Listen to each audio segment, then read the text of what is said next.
its notification date.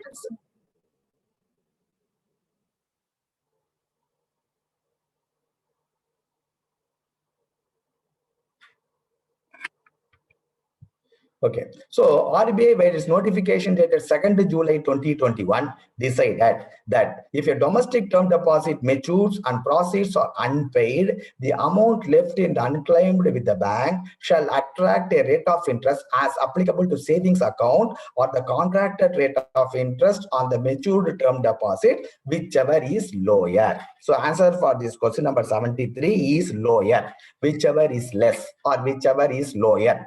Yesterday, what I was telling, this is applicable as per RBI guidelines. Canara Bank also issued a circular.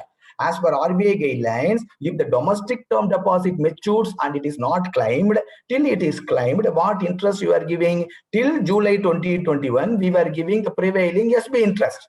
From July 2021, we were not giving the prevailing SB interest. We will give what is the term deposit interest rate originally, what is the SB interest rate on the date of payment to the customer. So whichever is less, we started paying from 2nd July 2021. I told you this is not applicable. Yesterday, one question we discussed, there I told you this is not applicable to NRE term deposit. If NRE term deposits matures and if it is unclaimed, till the payment, banks will give the prevailing SB interest. Okay, so you should know that. So a domestic term deposit, SB interest, or prevailing term deposit, sorry, prevailing SB interest, or the matured term deposit interest rate, whichever is less, we will give. For NRE term deposit, we will give only prevailing SB interest rate. Okay, for question number 73, answer is whichever is lower. These are all the recent changes. So questions are expected. So this question, as per RBI guidelines, bulk deposit for regional rural bank means, what is a bulk deposit for a scheduled commercial bank or a nationalized bank? For a scheduled commercial bank or for a commercial bank, that is bulk deposit means single bulk term deposit of rupees 2 crores and above. All of you are aware. So a single term deposit of 2 crores and above is called bulk deposits for a commercial bank. What is the definition of a bulk deposit for regional rural bank? That is a question. So for a regional rural bank, it is single term deposit of rupees 15 lakhs and above. So question number 74, the answer is C. For commercial bank, it is 2 crores and above. For region, the question is for regional rural bank, it is single rupee term deposit of rupees 15 lakhs and above. Question number 74, answer is C. Again, I am repeating. Question number 74, answer is C. Okay, sir. Question number 75. This is also on recent guideline. You also got HO circular. If a reinvestment term deposit matures, what do you mean by reinvestment term deposit, sir? Your KDR. Okay, that is interest you are being paid only on maturity. That is a KDR. If a reinvestment term deposit matures on a holiday, let us assume that is a reinvestment term deposit. So it is matures on a holiday. You know, 4th or let us assume it is maturing on a Sunday. Okay, as per RBI guidelines, bank has to pay interest for that holiday. What is the interest the bank has to give? Because so it matures on a Sunday. Your bank is closed. Customer cannot come and take the money. So he can come and take the money only on the next day. So on the matured day, how much interest you have to give? Whenever it is not automatically renewed. These things will happen when it is not automatically renewed. If a reinvestment term deposit matures on a holiday, as per RBI guidelines, bank has to pay interest on the contracted rate on maturity value for the holiday. SB interest on the maturity value for the holiday. On the contracted rate on principal amount for the holiday. SB interest on principal amount for the holiday. So if it is a reinvestment deposit for that holiday, you have to see what is the rate of interest for that term deposit. So let us assume the maturity value is 1,10,000. So let us assume the deposit is accepted for 8%. So for that one day, for that 1,10,000 at the rate of 8% for one day, the interest will be paid. So if a reinvestment term deposit matures on a holiday, the bank has to pay interest for that holiday on the contracted rate on the maturity value for the holiday. Question number 75, answer is A. Here one more question I am going to tell now. Please hear. For this question number 75, answer is A. This is when it is a reinvestment term deposit, that is cumulative term deposit, like KDR. In Canara Bank, it is called the KDR. So if it is a reinvestment term deposit on the contracted rate on the maturity value for the holiday. Suppose if it is a fixed deposit, so the answer will be on the contracted rate on the principal amount for the holiday, because for the fixed deposit already you have paid the interest, isn't it? If it is a, so you have to read the questions very carefully, whether it is a reinvestment term deposit or a fixed term deposit. If it is a reinvestment term deposit, answer is A. So for question number 75, answer is A. For question number 75, answer is A. If it is a fixed term deposit, the answer will be C. Answer will become C. Okay, both you are able to distinguish. Okay, sir. Quickly, let us go through the tax related matters. Anyway, this PowerPoint shortly, once the test paper is over, we will be uploading the PowerPoint also, so you can go through the PowerPoint also besides these circulars. Okay, so tax matters. So these are all the 1, 2, 3, 4, 5. So at least go through these 5 circulars on the tax related matters issued by the bank. Then only, so it is, these classes are not only for getting a promotion, it is also knowledge enrichment. You don't have time throughout the day. Now at least questions were made and circulars have been shortlisted. Kindly make a point as higher level officials of the bank to discharge your duties properly. Kindly go through these circulars. The latest circular on tax related matter issued by the bank is 208/2021. Okay, quickly we'll go through. If the financial year is 2021 or 22, what is the assessment year? For the current financial year, the assessment will be next year, 2022-23. Okay, no issue. Answer is already given here. So then, income tax exemption limit for the financial 2021-2022 in respect of a resident individual below 60 years of age. So, income tax exemption limit for the financial year 2021-2022 in respect of this current financial year in respect of a resident individual below 60 years of age is rupees 5 lakhs, rupees 2.50 lakhs, rupees 3 lakhs, none of these. You see the PowerPoint presentation.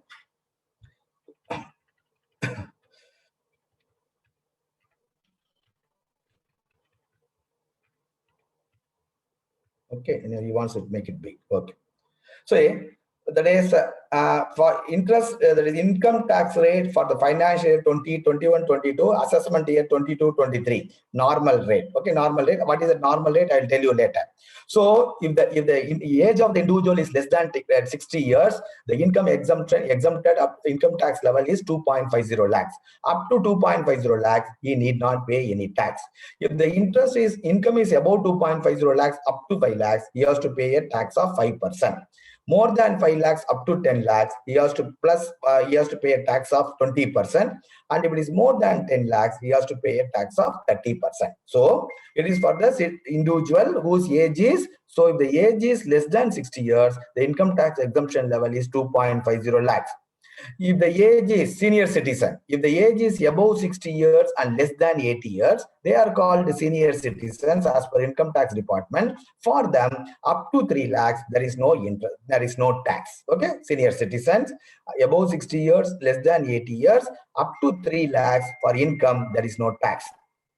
If he is a super senior citizen, so they are called a super senior citizen. If they are 80 years plus, so the rate of interest up to 5 lakhs of income, there is no income tax for them. Okay, for a person who is less than 60 years, the income tax exemption is up to 2.50 lakhs. If a person is above 60 years up to 80 years, the income tax exemption is up to 3 lakhs. If he is above 80 years, the income tax exemption is up to 5 lakhs. Okay, sir. So that's what I want to show to you. Let us see. Let us see the question. Okay, income tax income tax exemption limit for the financial year 2021-22 in respect of a resident individual below 60 years is B. Answer is 2.50 lakhs. Okay, question number 77. Answer is B. For the assessment year 2020, that is, what is assessment year? Next year. That means what is the financial year? Current financial year. For the assessment year 22-23, that is for the current financial 21-22, tax rebate of rupees dash is allowed if annual taxable income does not exceed rupees 5 lakhs. The tax rebate is 12,500. So for question number 78, the answer is 12,500. If you go through HO circulars, which I mentioned there, you will get a correct idea. You will get a more detailed information. For the assessment year 22-23, the tax rebate of rupees 12,500 is available if the annual taxable income does not exceed rupees 5 lakhs. Okay, sir. Next question.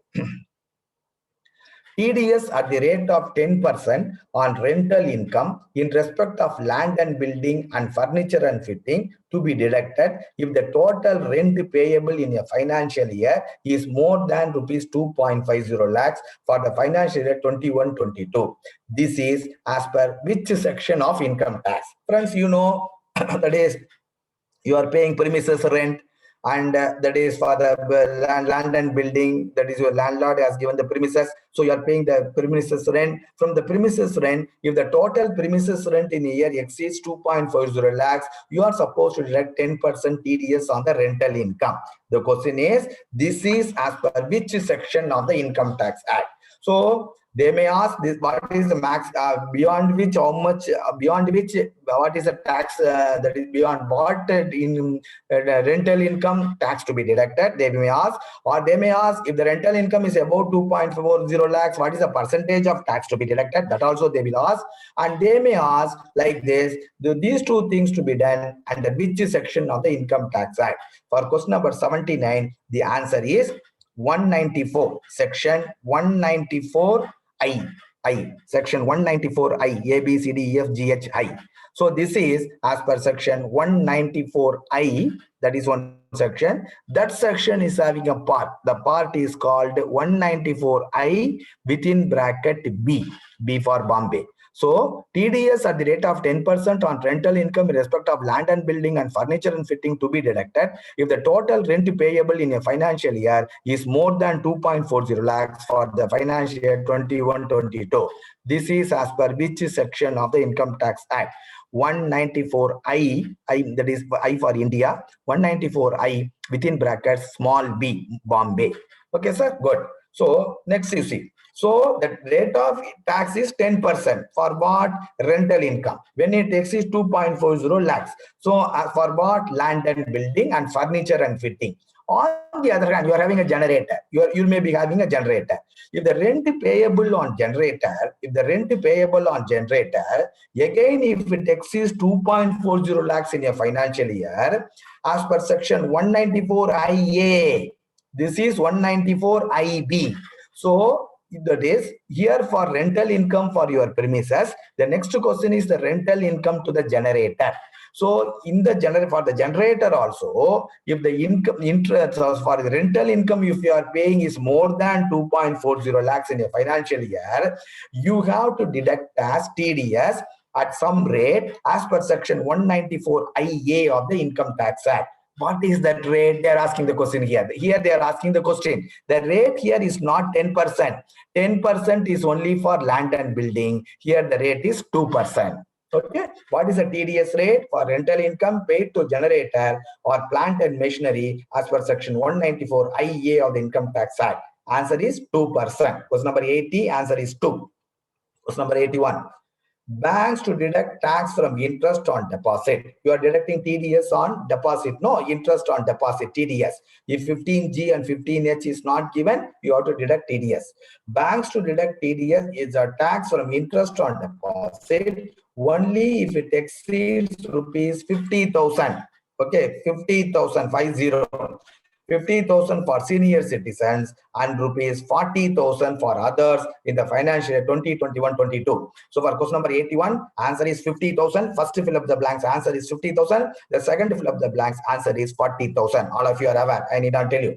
Question number 82. Tax deducted from interest on term deposit other than for NRIs to be filed with Income Tax Department, ETDS. You have heard of the word ETDS. ETDS filing on a quarterly basis in a form number called 26Q. What is the last date for filing ETDS in respect of 26Q for tax deducted in the quarter, that is January to March? So what is the tax? This is the last date is 30th to June. So the tax deducted in the month of January to June, or the interest on term deposit, you are giving interest on the term deposit. Other than that is NRO also you will deduct tax. So that will not, other than for NRI. Whenever on a domestic term deposit, you are deducting TDS. So the whatever TDS you are deducted, you have to file in a format called ETDS in a form called 26Q. What is the cutoff date for filing the ETDS for the quarter June to March? For the quarter June to March, the cutoff date is 30th June. So for the first quarter, before that is on or before the end of the next quarter, you have to file the ETDS. So if the ETDS is not filed on the correct date within the due date, what is the penalty the bank has to pay? All of you are aware. It is 200 rupees per day.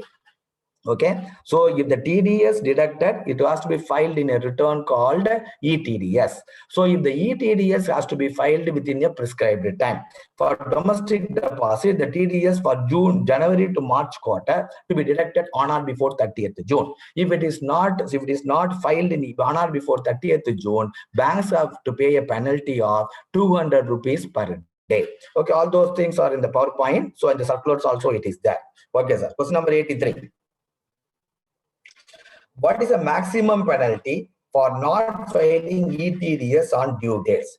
So the minimum penalty is 200 rupees per day. So you read the question. What is the maximum penalty for not filing ETDS on due dates? The maximum so the minimum penalty is only 200 rupees per day.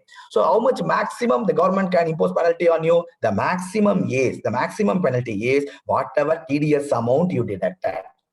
So minimum is 200 rupees per day. The maximum penalty is whatever TDS you have deducted, you have to pay as penalty to the government. So question number 83, answer is D. Question number 83, answer is D. Question number 84. Remittances made to foreign students abroad with bank loan. So TDS is tax deducted at source. What is TCS? Tax collected at source. Okay. So TDS is whatever you are going to pay, from that you are deducting some money. That is called tax deducted at source. What is the TCS? Tax collected at source. That fellow is coming with his money to you.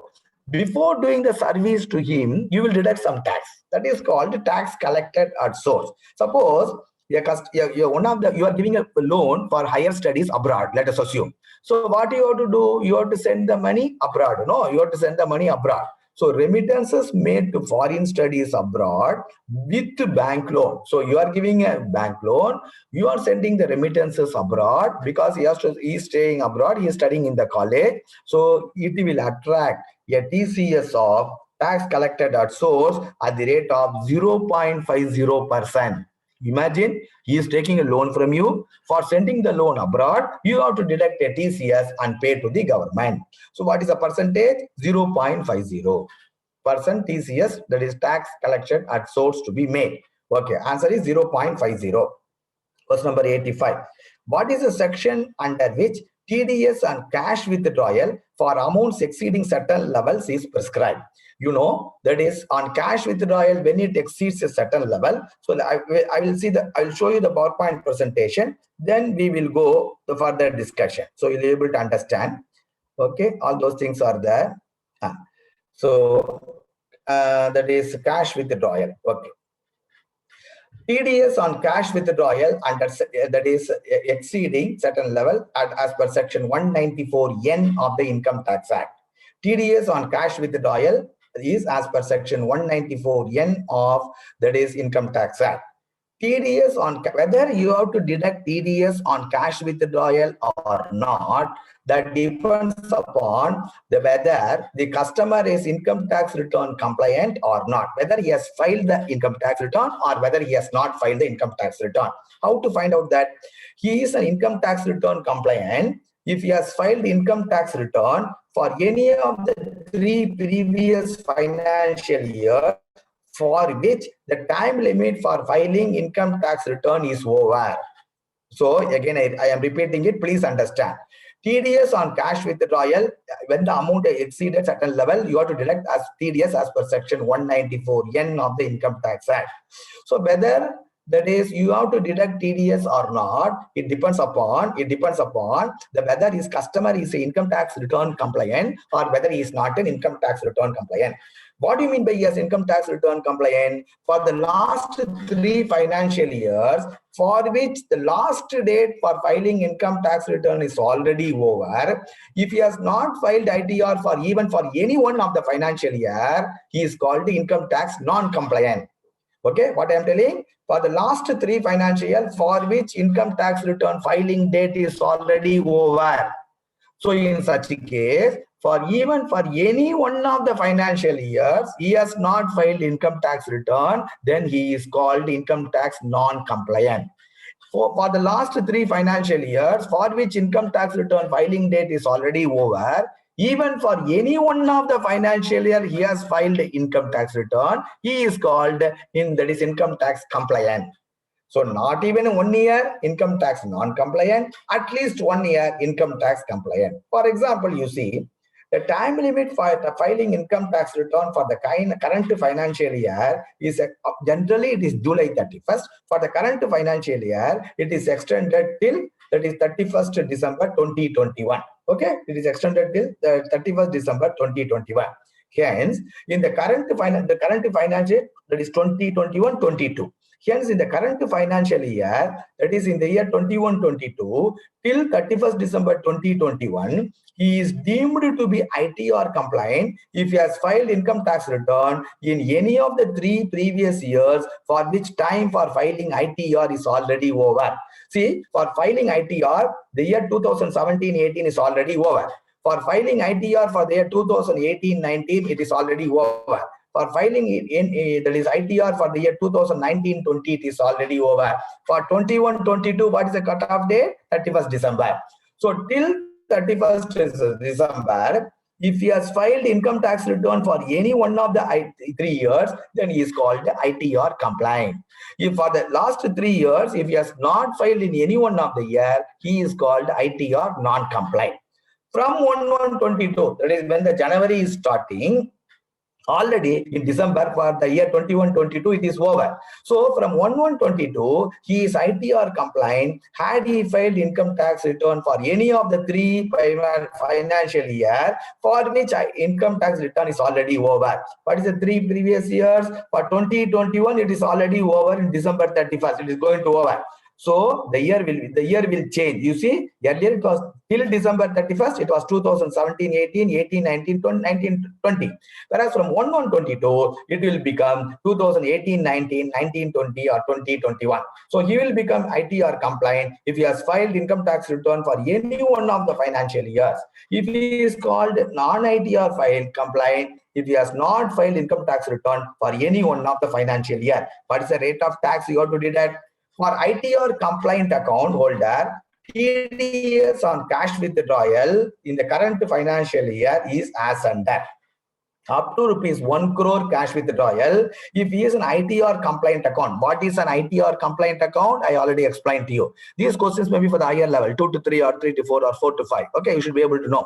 For ITR compliant account, so that is for the current financial year, cash withdrawal up to 1 crore, there is no TDS. If the cash withdrawal is above 1 crore, 2% TDS on the amount exceeding 1 crore, not on the end. For example, let us assume I am a ITR compliant account. In the current year, I have withdrawn cash that is 1.20 crores. Then I have withdrawn cash 1.20 crores. So I have to pay a tax of 2% on that 20 lakhs, amount exceeding 1 crore. Okay, sir, this is for the ITR compliant. ITR non-compliant. If the ITR is not filed for all the pre-financial year for which any or none, he has not filed for any of the 3 years, the timeline is already over, ITR non-compliant account is called. So what is the TDS rate for the ITR non-compliant? Up to 20 lakhs nil. Above 20 lakhs up to 1 crore, 2% on the amount exceeding 20 lakhs. Rupees more than 1 crore, 5% on the amount exceeding rupees 1 crore. You see, for the ITR compliant, up to 1 crore, no TDS. Above 1 crore, 2% on the amount exceeding 1 crore. In the case of ITR non-compliant, up to 20 lakhs nil.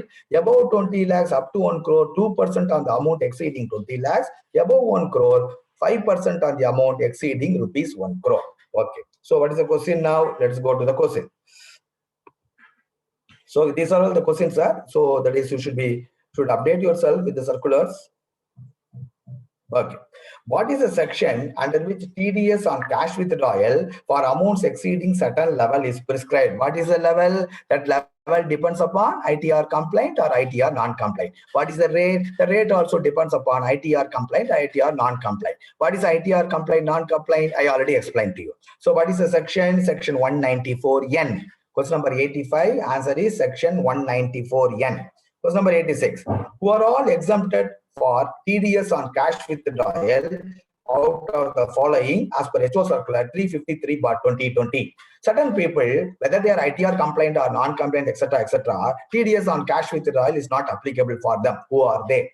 Government department, business correspondent, banks and cooperative societies, white label ATM operator, commission agent or trader operating under agriculture produce marketing committee of the state. So who are all that is eligible, who are all exempted? So one more option I should have given. Option is F. All are exempted.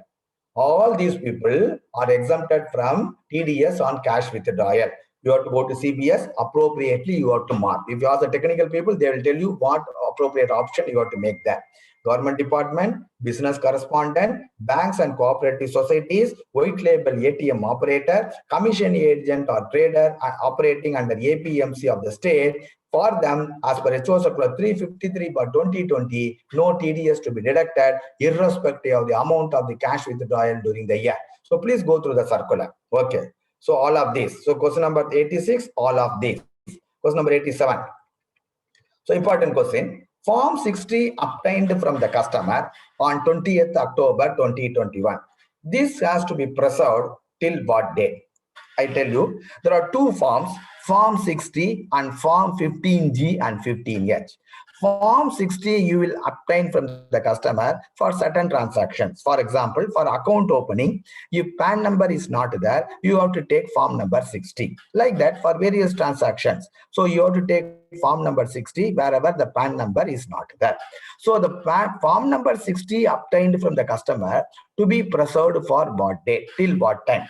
I will tell the correct answer. You hear it, then you will see the options. Form 60 obtained from the customer to be preserved for a period of 6 years from the end of the financial year in which it is obtained. Again, I repeat. Form 60 obtained from the customers to be preserved for a period of 6 years from the end of the financial year in which it is obtained. Okay, let us see the answer now. So Form 60 obtained from the customer on what date? 20th October 2021. What is the end of the financial year? 20th October 2021, 31st March 2022. Am I correct, sir? Okay. Again, I repeat, Form 60 obtained from the customer to be preserved for a period of 6 years from the end of the financial year in which it is obtained. So it is obtained on, that is 20th October 2021. The end of the financial year for 20th October 2021 is 31st March 2022. So from 31st March 2022, it has to be preserved for 6 years, not from 20th October. Form 60 obtained from the customers to be preserved for a period of 6 years from the end of the financial year in which it is obtained. So the end of the financial 20th October 2021 is 31st March. So till which date it has to be maintained, sir? It has to be maintained till 31st March 2027. Okay, from 22 to 23, 24, 25, 26, 27, 28. It should be 28, sir. So 31st March 2028. You change it as question number 87. Answer, you make it as 31st March 2028 because the end of the financial 2021 is March 2022. From March 2022, you have to maintain for 6 years. 22 to 23, 24, 25, 26, 27, 28. Till 31st March 2028, your form number 60 obtained as on 20th October 2021 to be preserved by the bank. So question number 87, answer is B. But in that answer, you have to make a correct small change. It is 31st March 2028. Okay. Okay. So question number 87, answer is B. So 31st March 2028. Okay, sir. Okay, so this is one. One more question they are asking. Form number 15G and 15H accepted from the customer to be preserved for how many years? Form number 15G, 15H obtained from the customer to be preserved by the banks for a period of 7 years from the end of the financial year in which it is obtained. Form number 60, 6 years. Form number 15G, 15H, 7 years. Okay, 7 years. Okay. Which is not correct in respect of Form 60 as being obtained from customers. Okay, you are getting Form 60. No, the question is which is not correct. In respect of individuals who is less than 60 years of age, if the expected annual income mentioned in Form number 60 is rupees 2.50 lakhs or more, Form 60 not to be obtained without getting a proof for having applied for PAN. Form number 15G, 15X can be accepted with Form number 60 if PAN is not available. For small savings schemes, Form number 60 can be obtained with the condition that PAN will be provided within 6 months of account opening. Form number 60 obtained from the customers other than for account opening. Again, I repeat, Form number 60 obtained from the customers other than for account opening to be submitted to the Income Tax Department in a form called Form number 61 online on half-yearly basis on 31st October and 30th April. All are correct. So what is the question? Which is not correct. So friends, I will tell you. I will tell right from point number B. First point number A, I will come. Okay. So if the customer gives Form 15G or 15H, and if he says he does not have PAN number, you should not accept Form 15G, 15H. Form 15G, 15H to be accepted only with PAN number. If PAN number is not there, by accepting Form number 60, you should not accept 15G, 15H. So what is the point? Okay. That is with regard to point number B. For point number C, in the case of a small savings account, what is a small savings schemes, senior citizen scheme, etc. No, you can open those accounts with Form number 60 if PAN is not there, with the condition that within 6 months of opening the account, customer has to give the form, that is PAN number. Okay, if it is not, that account will be freeze. Okay, point number C. Point number D. Form numbers are up to 60 obtained from the customers to be submitted to the Income Tax Department in a form called Form number 61 online on a half-yearly basis. That is also correct. So point number A, let us see whether that is correct. Then let us see point number B is correct, C is correct, D is correct. In respect of individuals who is less than 60 years of age, if the expected annual, he is coming for opening an account. Let's assume he is coming for opening an account. You are giving Form number 60 for him. He fills up Form number 60. Immediately, you should not take the Form number 60. You have to find out what is his age. If the age is less than 60 years, in the Form number 60, if you go through, there is one column, expected annual income. You know, for the current financial year, income tax is nil up to 2.50 lakhs. Income tax rate is there above 2.50 lakhs if the age is less than 60 years. When the customer gives the Form 60, whether to accept the Form 60 or not, you have to see what is the expected annual income. If he has mentioned the expected annual income is more than 2.50 lakhs, you should not accept Form 60 without getting a proof from him for having applied for PAN. If the annual income he has mentioned is less than 2.50 lakhs, you can accept Form 60 without the proof for obtaining, that is for having applied for PAN. If he is a senior citizen who is more than 60 years, less than 80 years, his annual income, what he is mentioning, should not be more than 3 lakhs. If he's a super senior citizen, the annual income, what he is mentioning in the expected income in Form number 60, it should not be more than 5 lakhs. Whether to accept the Form 60 or not, it depends upon whether he is a normal citizen or senior citizen, super senior citizen, and what is the expected annual income mentioned in the Form 60. Now let us see the answer. So what is not correct? Okay. In respect of individuals who is less than 60 years of age, if the expected annual income mentioned in Form 60 is 2.50 lakh more, Form 60 not to be obtained without getting a proof for having applied for PAN. That is correct. Point number B. Form 15G, 15H can be accepted with Form 60 if PAN is not available. That is not correct. Form 15G to 15H to be necessarily obtained only if PAN number is there. So, which is not correct? B is not correct. Let us see whether C is correct or not correct. For small savings account, that is correct. So you have to give, otherwise within 6 months you have to give, otherwise you will freeze. Then point number D, yes, whatever form number 60 obtained from the customer other than for account opening to be submitted to the income tax department in a format called form number 61 online on half-yearly basis as on 31st October and 30th April. So in this, that is A is correct, B is not correct, C is correct, D is correct. So which is not correct? B is not correct. Okay, so anyway they will ask you the question, and this is useful for your day-to-day work also. At the counter, when you are taking form number 60, you have to see what is his age, what is his expected annual income. Okay, otherwise these things are subject to, because you have to subject to the income tax department in a form called the form number 61 on a half-yearly basis. When they scrutinize, they may issue a show cause notice on the bank. Okay, so question number for 88, answer is B. For question number 88, answer is B. Question number 89. For a transaction, okay, so you know the TDS to be deducted on interest on term deposit is 10%. Okay, if the customer has not giving the PAN number, if the customer is not giving the PAN number, what is the rate of TDS you will deduct? You will deduct a TDS of 20%, isn't it? So if he wants to give 15G, 15H, he has to give the PAN number. You got my point? So the TDS to be deducted on interest income is 10%. If the customer is not giving the PAN number, provided he gives the PAN number. If the customer has not given the PAN number, then how much TDS you have to deduct? You have to deduct TDS of 20%. Okay, the normal rate is 10%. And if he has not given PAN number, you have to deduct 20%. But see this question. For a transaction, TDS deducted is 25%, not 10%. For a transaction, there may be various transactions. For a transaction, the TDS to be deducted is 25%. The assessee has not provided the PAN. They has not given the PAN.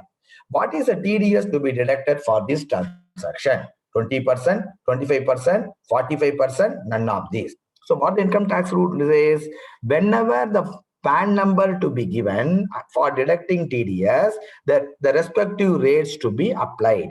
If PAN number is not given, what rate to be applied? 20%, or they expect that the actual rate, whichever is less. Again, I repeat what the income tax rule says. Wherever PAN number to be given, if the customer gives it, appropriate TDS rate to be deducted. If he has not given the PAN number, you have to deduct, that is 20% TDS, or the appropriate rate for the transaction, whichever is more. For interest on term deposit, you will deduct 10%. If he has not given PAN, you will deduct 20%. Here, the transaction rate is 25%. He has not given PAN number, isn't it? Then the actual rate or 20%, whichever is more. So the answer for question number 89 is B. Answer for question number 89 is B. Okay, sir. Then quickly we'll go through, see, OL related matters. So last time different types of questions have been asked under OL related matters. People have come out of the exam hall and they're putting various messages in the WhatsApp. That is difficult. Nothing is difficult to people. All those things are available in the HO circulars. If you go through the HO, because HO has come out with so many circulars in the current year 2021 for OL related matters. We'll never see those circulars. That is why we say the exam is difficult. Not at all. OL related matters, HO circular 472/2020. OL policy of the bank. Bank has come out with various policies. People will be covering to you various policies of the bank. The OL policy of the bank 21-22, it is given in HO circular 232/2021 and HO circulars 422, 441, 455, 483 and 551/2021. These are all the circulars issued by the bank or the OL policy of the bank for the current year, and last year one circular is that OL policy of the bank. Please go through these circulars. Okay. So in this question, everywhere it is mentioned, Hindi Day is celebrated on. All of you are aware, 14th September. Okay, that this question for HKP to clerk, not for us. Hindi Day is celebrated on 14th September. All of you are aware. Okay. Question number 91. Town Official Language Implementation Committee TOLIC, TOLIC. So the expansion for TOLIC is Town of Official Language Implementation Committee. The Town Official Language Implementation Committee to be conducted how many times in a year? The Town Official Language Committee to be implemented to be conducted how many times in a year? It has to be conducted 2 times in a year. Okay, not only that, one more point also you have to see. You should also see one more point. It has to be conducted 2 years in a year, and the gap between 2 meetings should be minimum 6 months. That point also you should see. See, the TOLIC, Town Official Language Implementation to be conducted. That is how many times in a year? 2 times in a year. You cannot conduct for, after 8 months, you should not conduct the second meeting. So, one meeting, the next meeting, the gap between one meeting and other meeting should be, that is minimum 6 months. Okay, sir. Town Official Language Implementation Committee to be conducted how many times in a year? 2 times in a year. Hindi Salakar Samiti meeting to be conducted in a year how many times? 2 times. Okay, for this gap restriction is not there. So 92 answer is 2. For 91 answer is 2. How many DOLIC? See friends, so far we are calling it as Official Language Implementation Committee. So far, till last year, we are calling a committee called Official Language Implementation Committee. Okay, the name of the committee now changed to Departmental Official Language Implementation Committee. Okay, Departmental Official Language, that is implementation. I left out here. So far we are having OLIC. OLIC is Official Language Implementation Committee. Now the name of the committee has been changed into Departmental Official Language Implementation Committee. So how many OLIC, Official Language the Departmental Official Language Implementation Committee to be conducted in a year? 4. Just be conducted 4 Departmental Official Language Implementation Committee. Question number 93, answer is 4. 1 in a quarter. Once in a quarter, you have to conduct 4 in a year. Question number 94. What is the percentage of noting in Hindi in A region? For A region, the noting is 75%. Please note down. What is the percentage of noting in Hindi in A region? It is 75%. If it is B region, what is the noting? It is 50%. If it is C region, what is the noting? Noting is 30%. 30. Again, I repeat. What is the percentage of noting Hindi in A region? 75%. Okay, so for this question, the answer is 75%. If it is B region, the noting percentage is 50%. If it is C region, the noting percentage is 30%. 30. Okay, sir. Depending upon the region, you have to take the correct answer.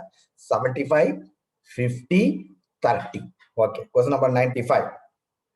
Percentage of training program through Hindi medium in A, B, C, and C regions are respectively. So, for A region, percentage of Hindi training program should be 70% for A region. For B region, the percentage of training program should be 60%. For C region, it is 30%.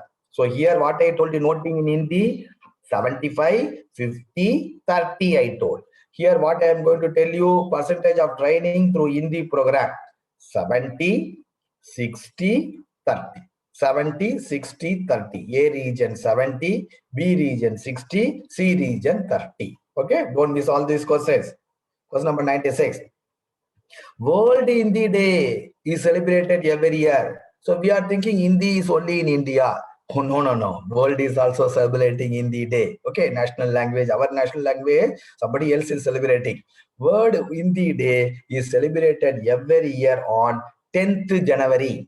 It is celebrated every year on 10th January. Question number 96, answer is 10th January. Question number 97.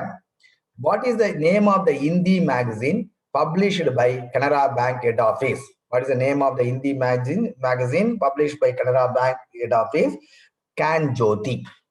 CANJYOTHI. The name of the Hindi magazine is Can Jyoti. CANJYOTHI. Question number 97. Answer is Can Jyoti. Question number 98.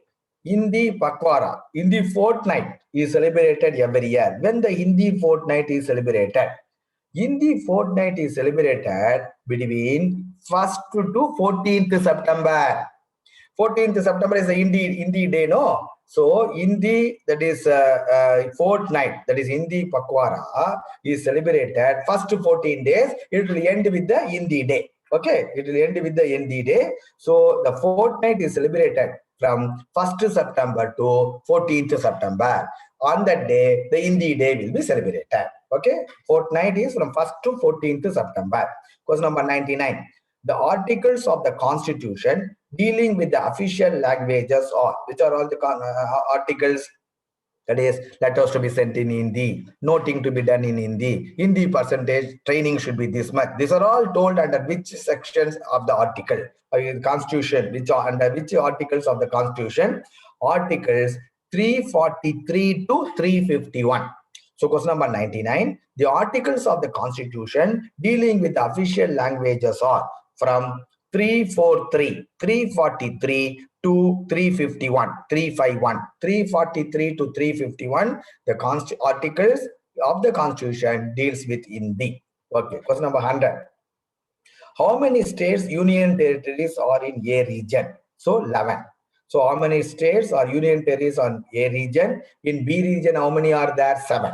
Okay, A region 11, B region 7, the remaining are in C region. You are supposed to know how many states and union territories are there in India. Suppose if they ask you how many states and union territories on C region, you cannot say other than A and B. So you should supposed to know what are all the states and union territories are there. Any book, if you go and see, that they will mention other than A and B. But in the exam, if they ask you how many states, union territories are in the C region, you cannot write other than A and B region. You have to give the correct answer. Please go to see the how many total union territories and states are there in India. So question number 100, answer is 11. Okay, question number 100, answer is 11. Question number 101. As per rule number so and so, all letters received in Hindi to be replied in Hindi only. Which rule? Rule number 5. Question number 101. Answer is rule number 5. FIVE. As per rule number 5, all letters received in Hindi to be replied in Hindi. 102. The order of language in the name plates of our bank in region B and C should be. So you know that is states are divided into 3 regions: A region, B region, C region. Region A is called Hindi speaking states.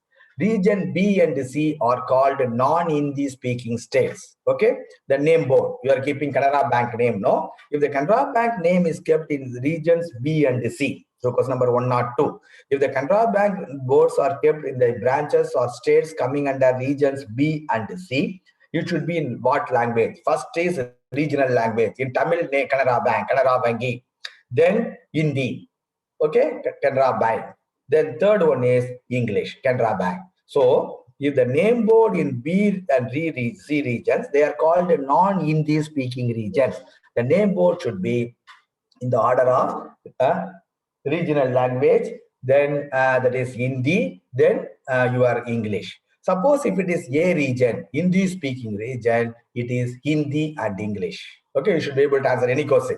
If it is A region, Hindi and English. If it is B and C region, non-Hindi speaking states, regional language, Hindi, English. Okay, question number that is 102 explain.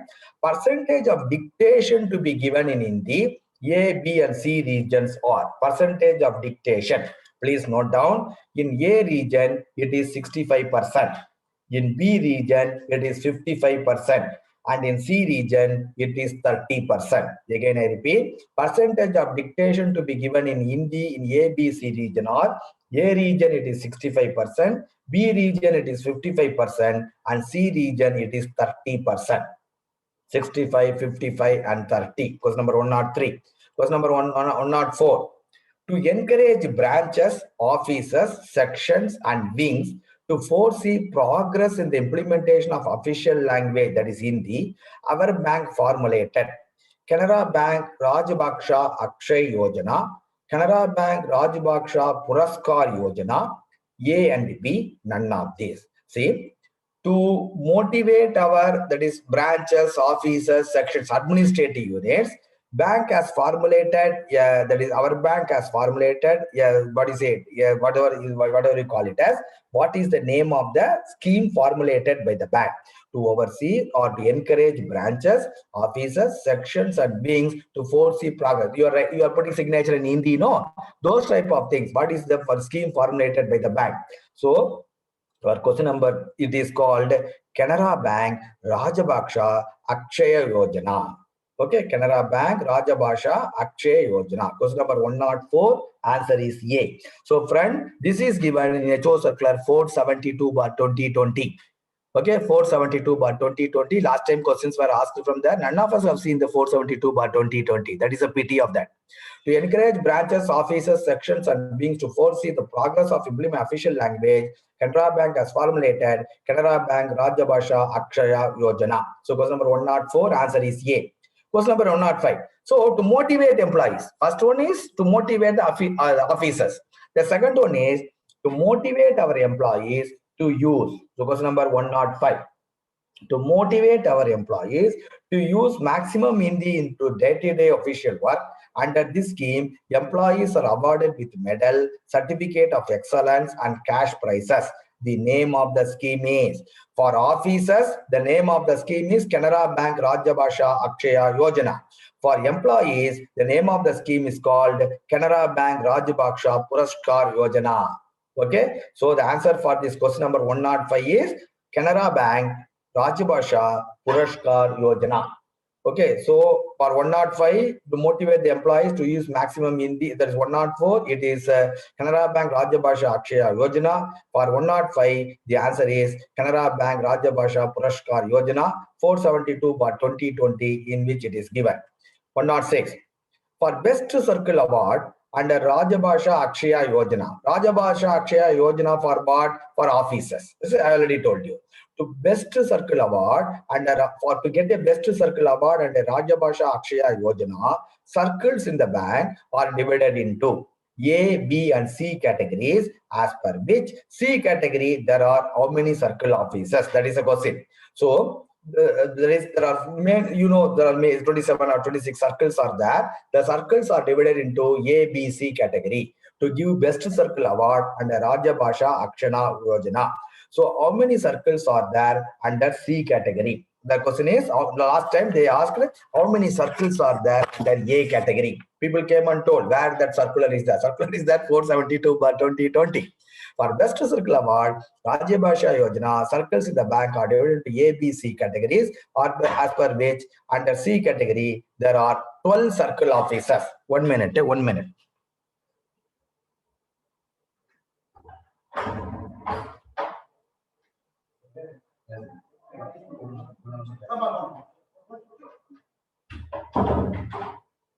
Okay. So that is for Best Circle Award and the Rajabhasha Akshaya Yojana, circles of the banks are divided into A, B, C category. Okay, so in that C category will consist of 12 circles. So with regard to A and B, how many circles are there in A and B categories? Please refer 472/2020. Okay, for question number 106, the answer is 12 circle officers. This question was asked last time, sir. 12 circle officers. Employees excluding substaff working in offices situated in A and B regions are eligible for prices and Canara Bank I told you the scheme for employees is Canara Bank Rajabhasha Puraskar Yojana. So they are eligible for awards. If they are working in A and B regions, they are eligible for award if they are used minimum words in Hindi in their official work during the financial year. If they are used 25,000 words, that is people, employees employed in A and B regions. You know which is A region, which is B region. If they are employed in either A or B region, if they are used a minimum 25,000 words in Hindi, they are eligible for awards under Canara Bank Rajabhasha Puraskar Yojana. Okay, if they are employed in C region, how much words they are to use in Hindi? They should have used 15,000 words. So again, it say employees excluding substaff is not included there. Working in offices situated A and B regions are eligible for prices and Canara Bank Rajabhasha Puraskar Yojana if they are used a minimum 25,000 words in Hindi. For question number 107, answer is 25,000. Suppose in the exam they C region, they mentioned C region, the number of votes should be 15,000. Question number 107, the correct answer is 25,000. If it is C region, it is 15,000. All those things are there in HO circular. IT initiates in the field of official language implementation. Shabdaratana, for word processor, it is Shabdaratana. In MS Office, it is Akruti. I already told you, no need. The in-house distance education program of Canara Bank. We are conducting correspondence course for Hindi. What is the name of that is distance program? But the in-house distance education program. Question number 108. Please note down. Canara Bank, Can Bank, Hindi, Patrachar, Patyakram. See, Can Bank Hindi, Patrachar, Patrachar.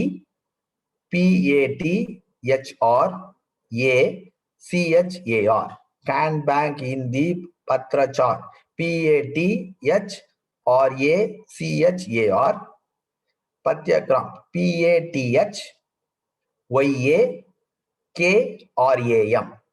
Can Bank Hindi, Patrachar, Patyakram. That is the name of the Hindi in-house correspondence course, in-house distance education program. Then, who is the ex-officio chairman of Departmental Official Language Implementation Committee in branches? I told you Official Language Implementation Committee name is changed to it is given in the Official Language Policy of the bank.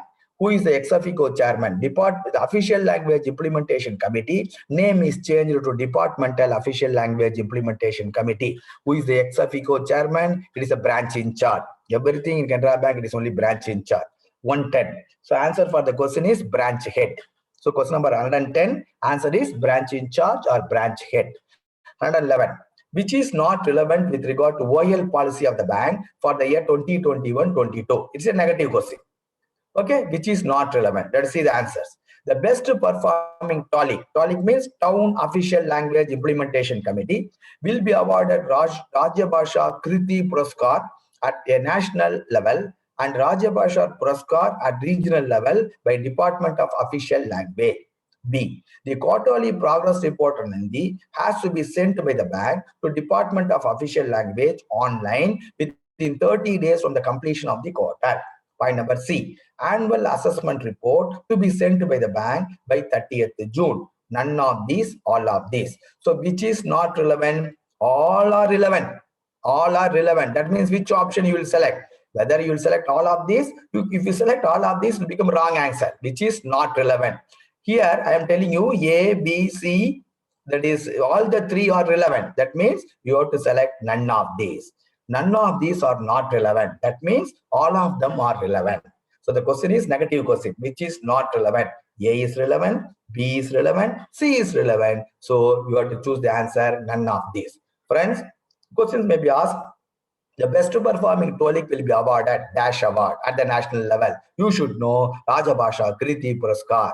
They will may say at the national level, at the regional level, what is the name of the award? You should be able to write Rajabhasha Puraskar Award.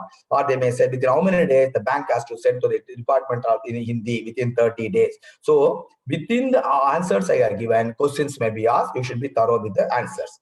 Okay. So for question number 111, the answer is D. Please understand, we are not just reading the questions and giving the options A, B, C, D, etc. So I am giving explanation for the question, and I am also explaining to you what are the other possible questions that may be asked from this question. Okay, sir. Question number 111, answer is D. Question number 112. As per rule dash of OL rule 1976, all manuals to be in Hindi and English. What is the rule? The rule is 111. Sorry, the rule is 11. So, question number 112, the answer is, as per rule 11 of the rule 1976, all manuals to be in Hindi, and English. Question number 113, Hindi translation of generally used English sentence has been provided by Department of Official Language on its website under the heading. So, Hindi translation of generally used English sentence has been provided by the Department of Official Language on its website under the heading. What is the heading? The answer is Saral Hindi Vakya Kosh. Saral, S-A-R-A-L, Hindi, H-I-N-D-I, Vakyakosh, V-A-K-Y-A-K-O-S-H. Again, I repeat, Hindi translation of generally used English sentence has been provided by the Department of Official Language on its website under the heading Saral Hindi Vakyakosh. Okay, so that is the correct answer. Question number 114. So these things are available in official language policy of the bank issued by Canara Bank. Okay, and question number 114. What is the minimum duration of Hindi workshops as per HO circular 441? This is a new circular issued by the bank, so questions may come for you. What is the minimum duration of the Hindi workshop as per HO circular 441/2021? Answer is 1 day. Answer is 1 day. Minimum duration should be 1 day. Every employee, question number 115 we are going. Every employee having knowledge in Hindi must be provided to attend the workshop at least once in dash years, at least once in 2 years. The minimum duration is 1 day. Every employee having knowledge in Hindi must be provided to attend the workshop at least once in 2 years. Question number 115, answer is 2 years.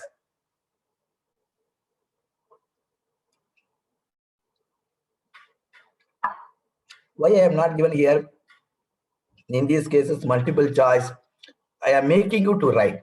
Once a person writes and reads, no, it goes to the mind quickly.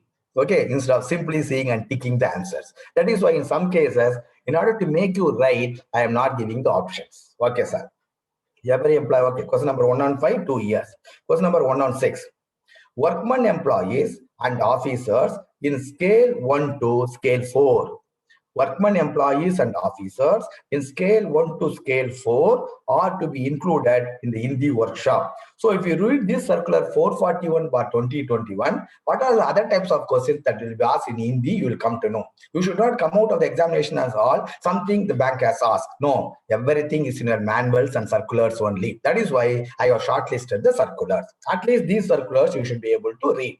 So workman employees and officers in scale 1 to scale 4, so that is what the substaff is not need not be trained, and scale 5 and above need not be trained. Scale 1 to scale 4 are to be included in the workshop. The minimum duration is 1 year. Once in 2 years the workshop to be conducted. Then 117. One Hindi workshop to be organized. One Hindi workshop to be organized at every regional office and circle office once in a quarter. Question number 117, answer is once in a quarter. From that circular only I have pulled down all those things. You also go through once. One Hindi workshop to be organized at every regional circle office once in a quarter. Question number 118. The honorarium payable to the serving employees of central and state governments, guest trainers, okay, who are conducting Hindi workshop. See, for conducting the workshop, the Hindi officers, they used to call people working in central state governments who are called guest trainers. So what is the remuneration you have to pay to the guest trainers? So don't think that the questions will not be asked. The examiner will ask any question from your circular. The honorarium payable to the serving employee. Suppose if he is working in a central and state government, you are calling him as a state government. That is called the serving employees. The honorarium payable to the serving employees of central and state governments, guest trainers who are conducting in the workshop is rupees that is 500 per session. 118, answer is rupees 500 per session of 75 minutes duration. Total payable in a year should not exceed 5,000. That means maximum 10 sessions only you can call him. What is the duration of each session? 75 minutes. Okay. The honorarium payable to the serving employees on central state governments who are calling you are calling them as guest lecturers who are conducting in the workshop, rupees 500 per session of 75 minutes duration, and total payable in a year should not exceed 5,000. Any question they will ask from these options I have given. Okay, answer is 500. The fees payable to other than serving employees.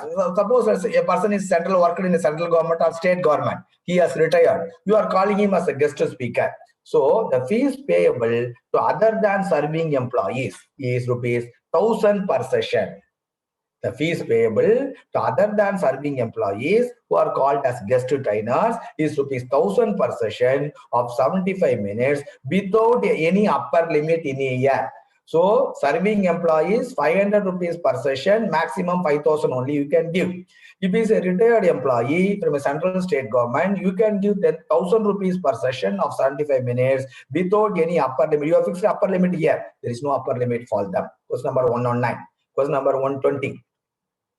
All India Canara Bank intra-bank online official language seminar was organized on 25th June 2021, wherein an article in Hindi to be submitted by participating employees. We do not know the circular at all, isn't it? The name of the topic is question number 120. What is the name of the topic? Canara Bank has arranged. It is given in HO circular 422/21. Okay, the name of the topic is cyber security measures and awareness.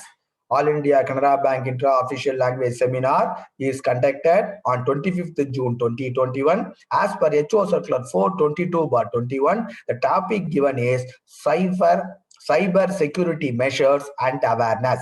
Cyber security measures and awareness. Cyber security measures and awareness. Question number 121.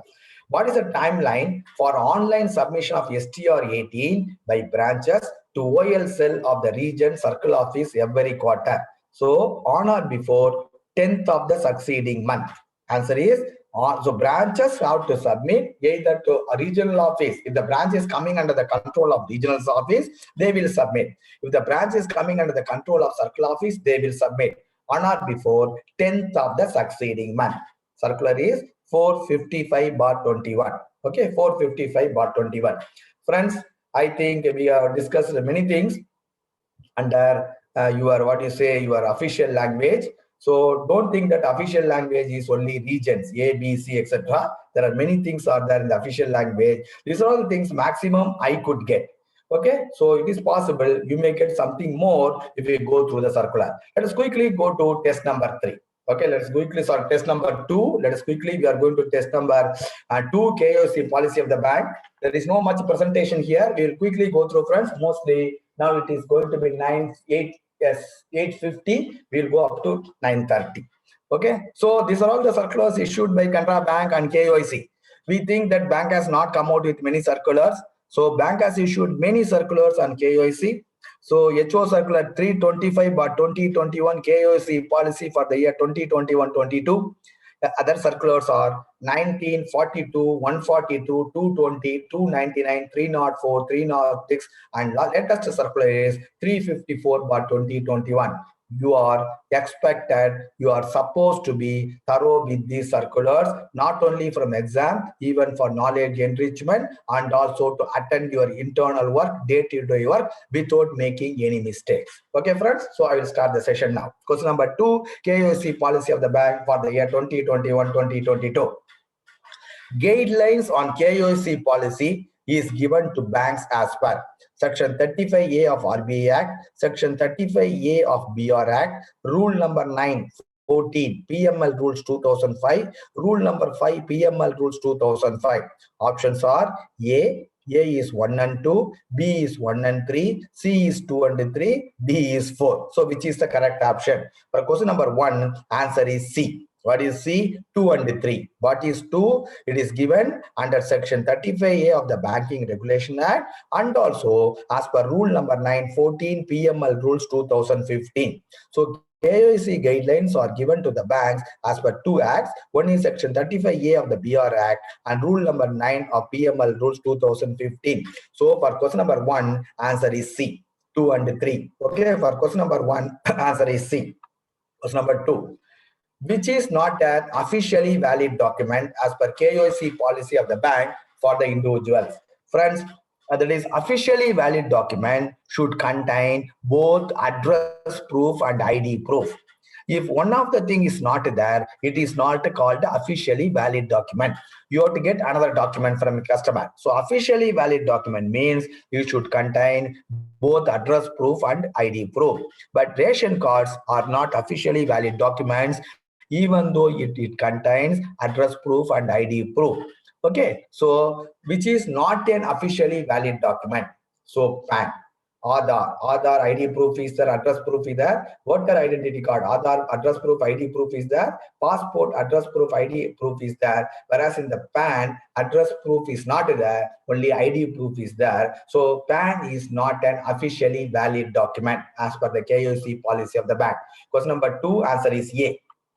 But you have to take PAN for various cases. Question number 3. Suppose if the customer gives a PAN for account opening, you have to ask him to give another thing which contains his address. Okay, sir. So PAN is not an officially valid document. Question number 2, answer is A. Question number 3. Which one of the following is a low risk customer based on the recommendations of the IBA working group as per KYC AML policy of the bank for the year 2021 Annexure 2? Friends, in this annexure, so what a HO circular number I have told for the KYC policy, that is 325/2021. So you are supposed to go through 325/2021 and particularly the annexure 2. The annexure 2, they are given 3 types of customers: low, medium, high risk customer. From their questions are being asked at different times, we get confused in the exam hall. So if you go through the annexure 2 of HO circular 325/2020 on KYC policy, you can easily cakewalk for you. So which one of the following is a low risk customer? Your options are illiterate, public sector units, public limited company, self-help group, public sector bank. Your options are A, 1 and 4, 1 and 4 only, B, 1 to 5 all, C, none of the options, D, 4 only, E, 1 only. Isn't it? You are given how many? 1, 2, 3, 4, 5. Out of the 5, which are all the low risk customer? That is a question. Your answer should be B. What is B? 1 to 5. Sorry, I think something wrong over there. Okay, sir, I'll come back to the correct answer over there for question number that is 3 for you. We leave it for the time. You go through HO circular 325/2021 overnight, annexure 2. Tomorrow we'll set it question number 3. Question number 4 we'll go. Which one of the following is not a medium risk customer? Which one of the following is not a medium risk customer? That is blind, venture capital, pawn shop, partnership, none of these. So question number 4, answer is E. All are that is medium risk customer. Blind customer is a medium risk, venture capital is a medium risk, pawn shop is a medium risk, partnership is a medium risk. The question is, which is not a medium risk customer? A is medium risk, B is medium risk, C is medium risk, D is medium risk. So none of these. This is given in the KYC policy annexure 2. Answer for question number 4, none of these. Question number 5. Associations and clubs are low risk, medium risk, high risk, A or B, none of these. Associations and clubs are high risk customers. Question number 5, answer is C.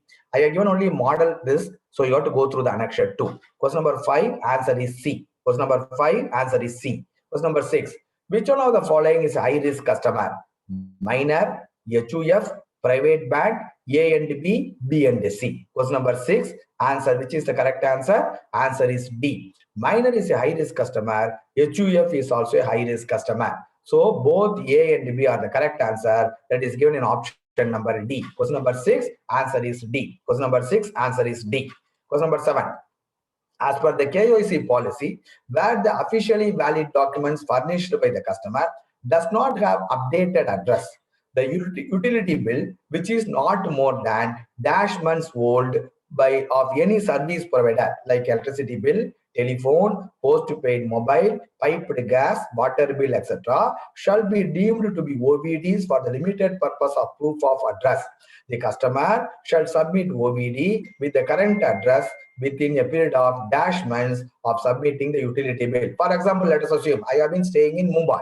My OBD contains only Mumbai address, but I come to Chennai on transfer. So I want to open an SB account with you. So I fill up in the account opening form that is local address. I am staying in a local, I am giving local address, but my Aadhaar card contains only Mumbai address. So for that customer also, you have to open an account asking for any one of the electricity, telephone bill, or postpaid mobile phone, piped gas or water bill, in which the current address is mentioned. So this is called utility bill.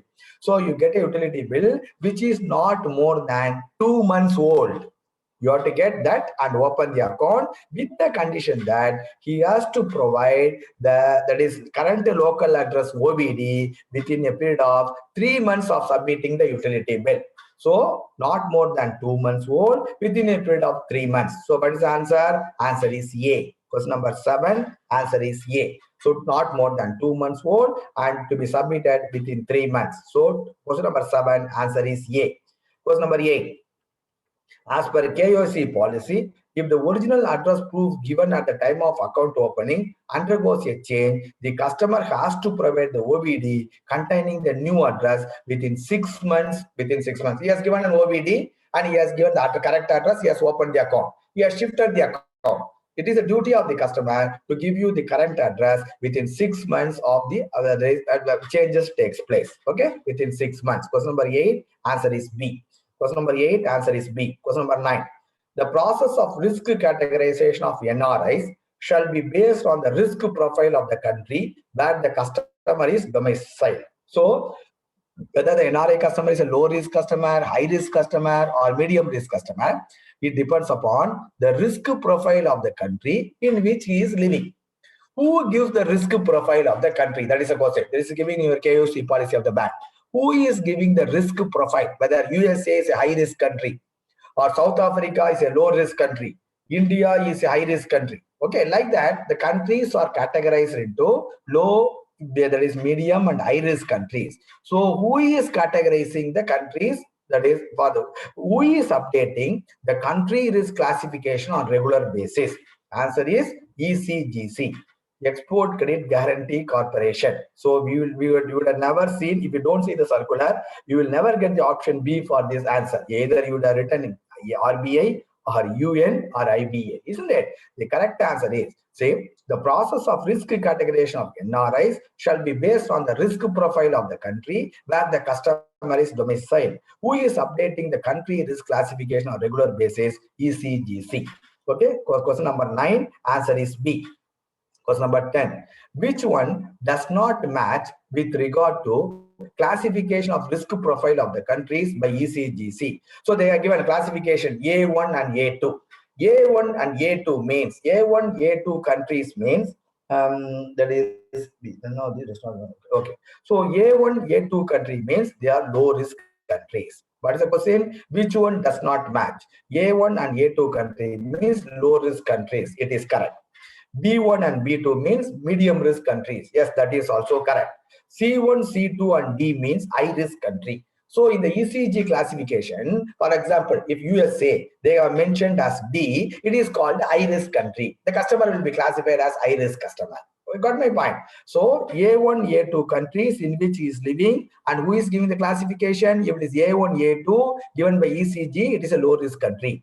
If it is B1, B2, it is called a medium risk country. If it is C1, C2 and D, it is called high risk country. Which one does not match? All match. All match means none of these. All match correctly, no? The question is which one does not match? A match, one matches, 2 matches and 3 matches. So all of these you should not give. All the 3 matches. The question is which does not match. So none of these. Okay. So what is the answer? Answer is A 4, B is 5, C is 3, D is 1. So question number 10. Question number 10. Answer is B. What is B? B is 5. Okay. None of these. So none of these. Question number 10. Answer is B. B is nothing but none of these. None of these does not match. That means all of them matches. Okay. Question number 10. Answer is B. Okay. So this is the way questions will be asked, sir. So sometime you have to spend in the idea is, even though if you, so you are supposed to know the subjects thoroughly, even if you are supposed to know the subjects, then the way in which they are putting the answers and options will slightly confuse you. Okay. So then question number 11. The periodicity of review of risk categorization of customer is once in 6 months. In our bank, it is done on 31st May and 30th November, 30th June and 31st December, 30th September and 31st March, 31st January and 31st July. You know, periodical review of risk categorization of customer. Okay. There are two things you should keep in mind. Periodical review of risk categorization of customer, one. The other one is re-KYC. The periodical risk categorization to be done once in 6 months by the bank by seeing the operations in the account. Whereas the re-KYC has to be done by the bank depending upon the risk rating of the customer. If it's a high risk customer, once in 2 years. If it's a medium risk customer, once in 8 years. If it's a low risk customer, once in 10 years. You know that. But here, what we are asking, the review of risk categorization to be done once in 6 months. In Canara Bank, when it is done. Till last year exam, it was done on 31st May and 30th November. But in the current KYC policy of the bank, they have changed the periodicity once in 6 months on 30th June and 31st December. Question number 11, answer is B. If you go through the KYC policy, you will get this date. This date, some of us are thinking this is the date that underwent a change in the current KYC policy. It is for question number 11, answer is B. For question number 11, answer is B. Question number 12. What is irrelevant? It is a negative question again. What is not relevant? What is irrelevant? What is not relevant? What is irrelevant with regard to Central KYC Records Registry as per HO Circular 42/2021? Branches to upload KYC documents of individuals opened on or after 1st January 2017 with CKYCR. For accounts opened before 1st January 2017, the same to be uploaded at the time of periodical updation of KYC or even earlier. First is, that is periodical, that is branches to upload the KYC documents on individuals. What are all the documents you are uploading there? Photograph, cropped up signature, and the KYC document. Okay, you have to upload in the CKYCR. So for accounts, that is branches for individuals, accounts opened on or after 2017 to be uploaded in the CKYC record. Suppose if the accounts are opened before January 1st, 2017, for them also you have to upload. When you have to upload? At the time of periodical updation of KYC. Then point number 3. KYC data pertain to legal entities. Individuals, it is already there in the bank. Legal entity means other than individuals, company, partnership firm, HUF, etc. in a representative capacity.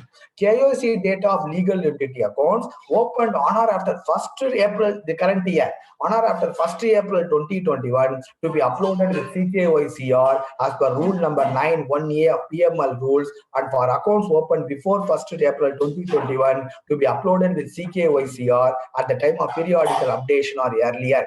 Why I have given all these rule number, etc., etc. If they ask you the question, that is when the documents with regard to entities to be uploaded in the CKYCR, accounts opened on or after April 1st, 2021, as per which act? As per rule number 9 1A of PML rules. They will give various options. Okay, you have to upload.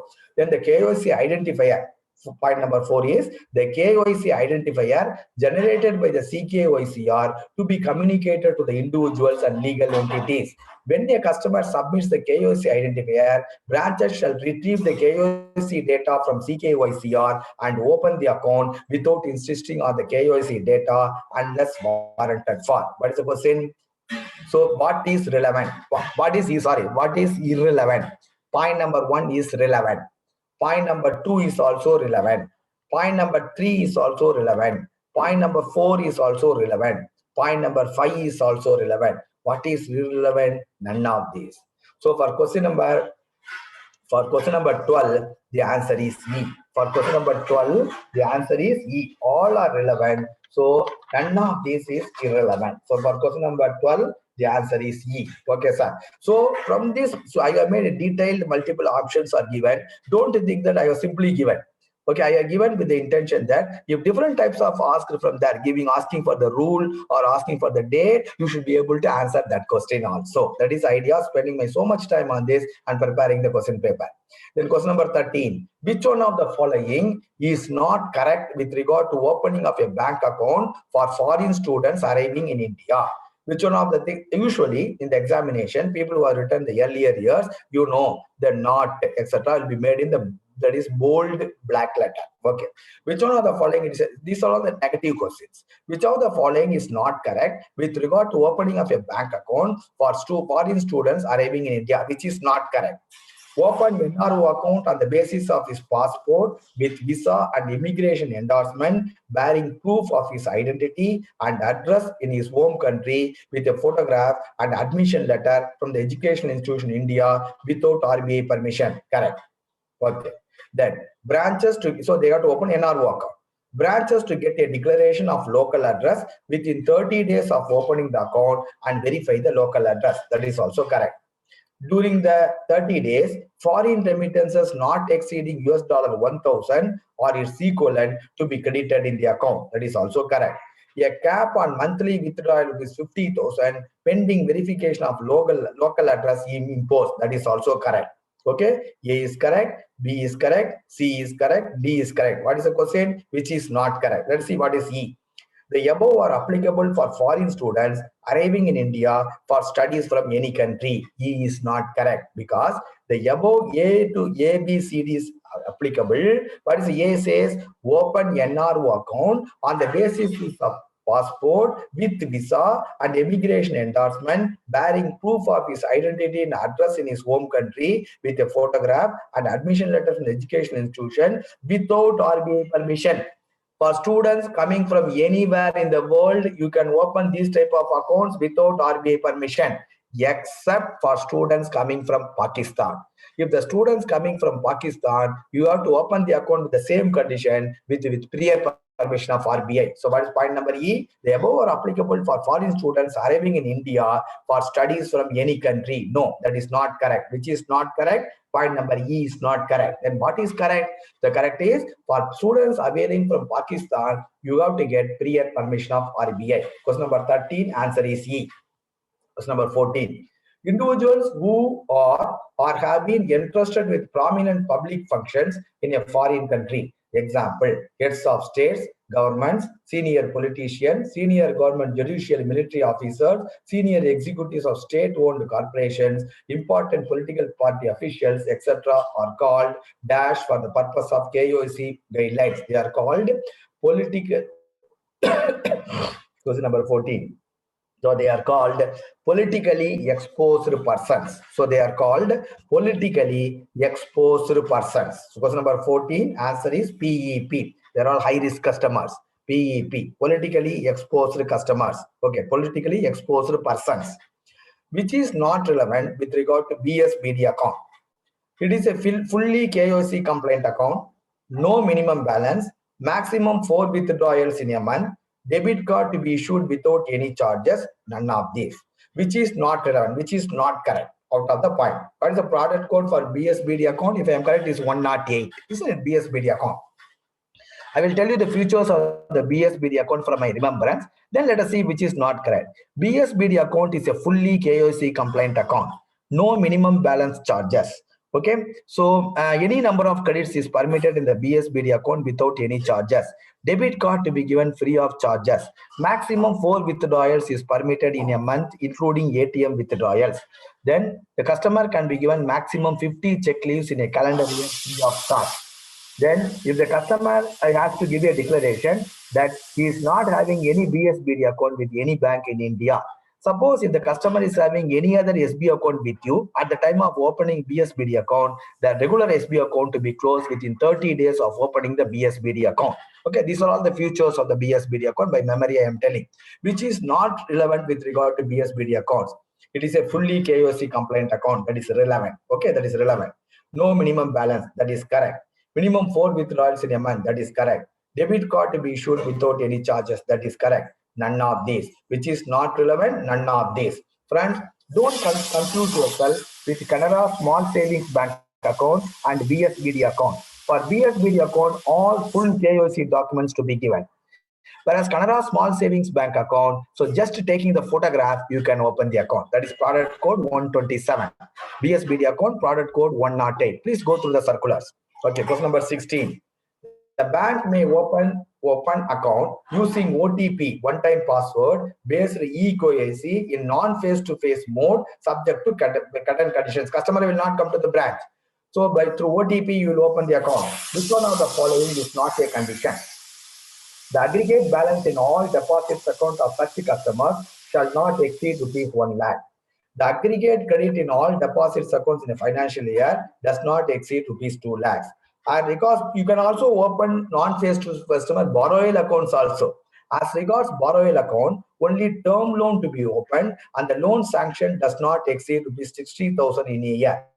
Both deposit and loan accounts opened should not be allowed to continue for more than 1 year without CDD compliance, customer due diligence. CDD means customer due diligence. Should not be outstanding for more than 1 year without CDD compliance.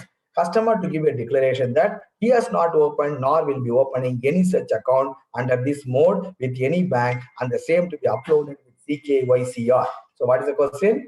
The bank may open account using OTP based eKYC in non-face-to-face mode subject to certain conditions. Which one of the following is not a condition? All are these conditions. All are conditions. So as question is, which one of the following is not a condition? None of these. Question number 16, answer is C. All are the required conditions for opening account in, that is, non-face-to-face customer. You can open advances account, that is term loan up to 60,000 rupees, and you can open an SB account. The aggregate credit should not exceed 1 lakh. So the aggregate amount outstanding should not exceed 1 lakh. The aggregate credit in all the accounts should not exceed 2 lakhs.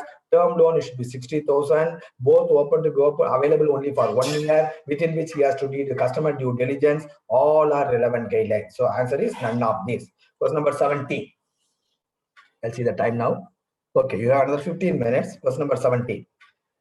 The name of the account opened in our bank. You say, what is the name of the account? This account, we are also opening the account. The name of the account opened in our bank using OTP based eKYC is Canara Dia account. Okay, that is, you may be opening the account. With regard to this account, which one of the following does not find in HO Circular 19/2021? So there are certain things are given with regard to this account HO Circular 19/2021, which point is not given, that is being asked. Within 14 days of account opening, a mail to be sent to call center mentioning the account number and mobile number of the customer. That is correct. Daily SMS is being sent to the account holder till completion of CDD process by the call center. Yes, that is also correct, because within 1 year he has to do. Point number 3. If the customer due diligence process not completed within 1 year, the account to be closed and process to be sent to the customer by DD within T+2 days of closure of the account, and returned DD to be kept in double lock. That is also correct. If the customer visits the branch within T+2 days, the KYC details of the customer to be obtained and process to be paid. Cash can be paid if the closure process is less than 50,000. All find a place in HO circular. So what is the question? So which does not find in HO circular? So A, point number 1 finds in HO circular. Point number 2 is also in HO circular. Point number 3 is also there. Point number 4 is also there. Then what about point number 5? Point number 5 is not there. What the point number 5 says? Cash can be paid if the closure process is less than 20,000. So 5 is not the correct point. So what is the options? 1 to 4, C is 1, and then D is 5, then answer E is 4. So I told you point number 5 is not in the circular. That means D is the answer for this question. Question number 17, answer is D. Question number 17, answer is D, because the amount should be less than 20,000. It should be less than 20,000. So for question number 17, answer is D. Answer point number 5 is wrong. Which is relevant with regard to video-based customer identification process, VCIP, in our bank as per KYC policy 2022 of our bank and HO circular 304/2021, which is relevant, a positive question, which is correct, they are asking. The video recording of the VCIP to be done by the bank officials and the business correspondent can facilitate the process at the customer end. That means the VCIP will be started by the bank. Bank officials will start the process. To facilitate the customers, the business correspondent had helped them by keeping all the documents at the customer end. All accounts opened through VCIP shall be made operational only after being subject to concurrent audit, and there is no need for further CDD process within 1 year like the account. That is also relevant. So question is, what is relevant? 1 is relevant. 2 is also relevant. 3. The VCIP process to be done centrally at Central Processing Hub Manipal, and initially the VCIP process will be used to complete the CDD process of Canara Dia accounts. That is also correct. Point number 4, the process of BCIP will be treated on par with face-to-face CIP. Friends, in the case of account opened e-mode through OTP, the account, within 1 year, customer has to approach you and give the KYC documents. But if you open account through BCIP, that is not required. That is not required. The point number C, you see, the process of BCIP will be treated on par with face-to-face CIP. It is assumed that customer has come personally. Periodic updation KYC can also be done through BCIP. Which is the relevant? 1 to 5, 2 only, C except 5 all are relevant, D except 4 all are relevant, E none of these. So question number 18. Answer is A. 1 to 5 all are relevant with regard to opening account through BCIP mode. Okay, it is called video-based customer identification process. That's also circular 304/2021. Please go through the circular. Question number 19.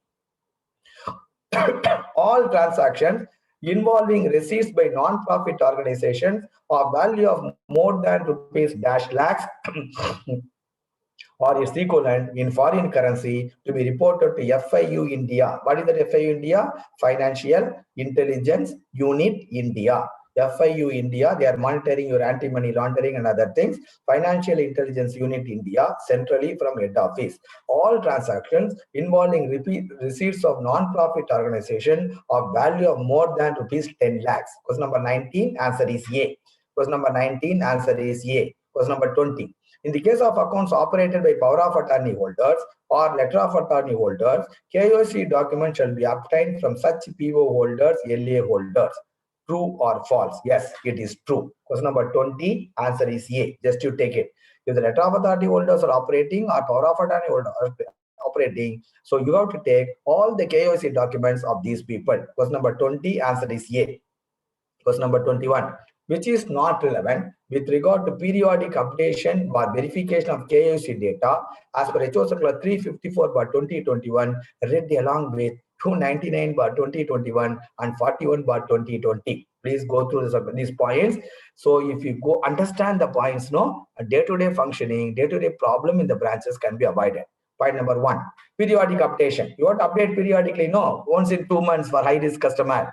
Once in 8 months, once in 2 years for high-risk customer, once in 8 years for medium-risk customer, once in 10 years for once in 10 years for low-risk customer. Re-KYC you are doing, no? What is relevant with regard to re-KYC? That is what this point. What is not relevant? Let us see which are all the points relevant, which is not relevant. In respect of individual customers, irrespective of the risk category, if there is no change in the KYC information, a self-declaration from the customer is sufficient. They need not come in person. They may send by mail or they may send by post. They may come and give a declaration. There is no change in my KYC document. So he is a high-risk customer. 2 years is over. You should not put him into trouble stating that you have to give again the KYC data. If he says, whatever KYC data I have given already, it is valid. So take a declaration. The declaration you can send by mail or you can send by post. You can come in person and give. Okay, very, very important. So point number 1, in respect of individual customers, irrespective of the risk category, if there is no change in KYC information, a self-declaration of the customer is sufficient. That is relevant. In respect of other than individual customers also, that is you have entities, no? If in respect of other than individual customers also, if there is no change in the KYC data, a declaration of the authorized official is sufficient. That is also correct. For example, HUF, he has opened an account, high-risk customer. So after 2 years, the Karta will give a declaration to you. So there is no change in my address proof or ID proof, over, sufficient.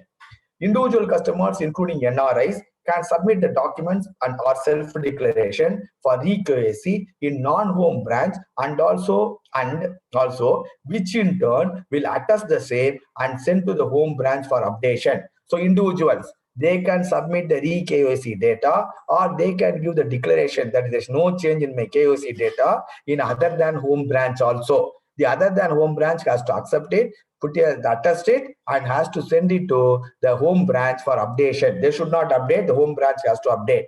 In the case of non-individuals, other than individuals and corporate customers, collection of KYC data or self-declaration and updation in CBS to be done at the home branch only. So for individuals only other than home branch. For other than individuals, it is only in the home branch. That is also correct.